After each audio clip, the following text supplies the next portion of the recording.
ছোটবেলায় রথের দিন রথ নিয়ে বেরিয়ে পড়তাম পাড়ায়, তারপর বাবা কি মায়ের হাত ধরে চলে যেতাম মেলায়। এখন সেগুলো অতীত। হ্যাঁ, তবে পাল্টায়নি রথের চাকা, পাল্টায়নি রথে থাকা দেবতারা, পাল্টেছে আমাদের দৃষ্টিভঙ্গি, পাল্টেছে আমাদের জীবনযুদ্ধ। পুরনো স্মৃতির টানে আজ আমি যাব, সঙ্গে তোমাদেরকেও নিয়ে যাব ঢাকুরিয়ার রথের মেলা, যেখান থেকে আমার ছোটবেলার শুরু, প্রথম রথ দেখা। তো চলো ভিডিও শুরু করা যাক। হ্যালো বন্ধুরা, কেমন আছো সবাই? আজকে টাইটেল আর থাম্বনেল দেখে তোমরা বুঝেই গেছো ভিডিওটা খুব জমজমাট হবে। তো চলো বাইরে গিয়ে কথা বলছি। ঘরে খুব গরম, কারেন্ট নেই, কিভাবে শ্যুটটা নিচ্ছি শুধু দেখে নাও। এই যে রিং লাইটটা জ্বলছে, এইটা জেলে এই আলোটা হয়েছে, না হলে দেখো কারেন্ট নেই, পুরো অন্ধকার হয়ে আছে ঘর। আর তো চলো গিয়ে রাস্তায় গিয়ে কথা বলছি। চলো, দেখো বেরিয়ে পড়েছি। প্রথমেই বাড়ি থেকে বার হই, জল, চারিদিকে জল। তো এই জলটা ভেঙে তারপরে ওপারে যেতে হবে।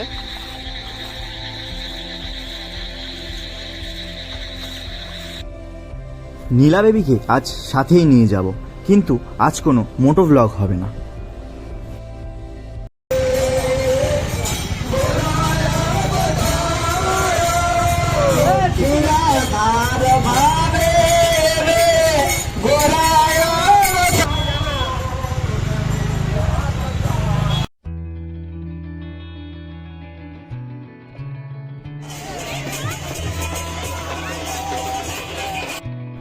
চলে এসেছি ঢাকুরিয়া রথের মেলায়।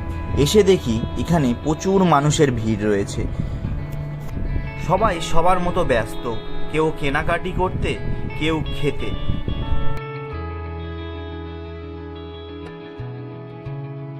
এখানে অনেক রকমের কাঠের আসবাবপত্র বিক্রি হচ্ছে।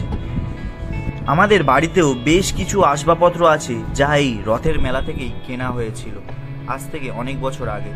তারপরে এখানে অনেক রকমের বাড়িতে সাজানোর জিনিস বিক্রি হচ্ছে।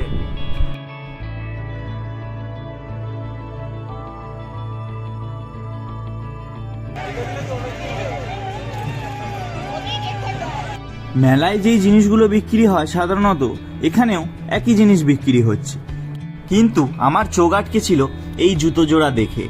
খুব সুন্দর। এই এক জোড়ার দাম বলেছিল 30 টাকা। আমার তো খুব পছন্দ হয়েছিল।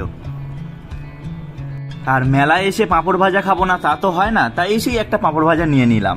আর এই হচ্ছে এই মেলার রথ, মানে যেই উপলক্ষে এখানে মেলাটি হয়।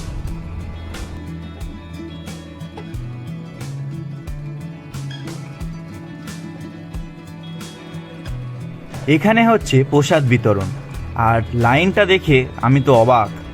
এটা প্রায় অনেক দূর অবধি গেছে, তাই আর লাইন না দিয়ে মেলায় চলে গেলাম। এসে এই জিনিসটা আমার চোখে পড়লো। এইটা প্রতিবারে যখন মেলায় আসতাম বাবার সাথে, তখন এই একটা কিনে নিয়ে যেতাম। খুব ভালো লাগে। কে কে এই জিনিসটা জানো কমেন্ট করো।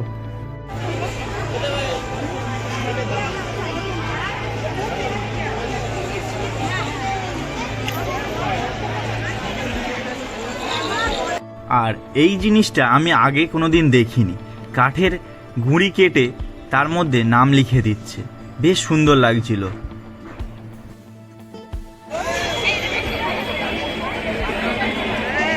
এখানে বিক্রি হচ্ছে বিভিন্ন রকমের গাছ, ফুলের গাছ, ফলের গাছ, সবজির গাছ, বিভিন্ন রকমের গাছ বিক্রি হচ্ছে। আমি সেই ছোটবেলা থেকে দেখে আসছি।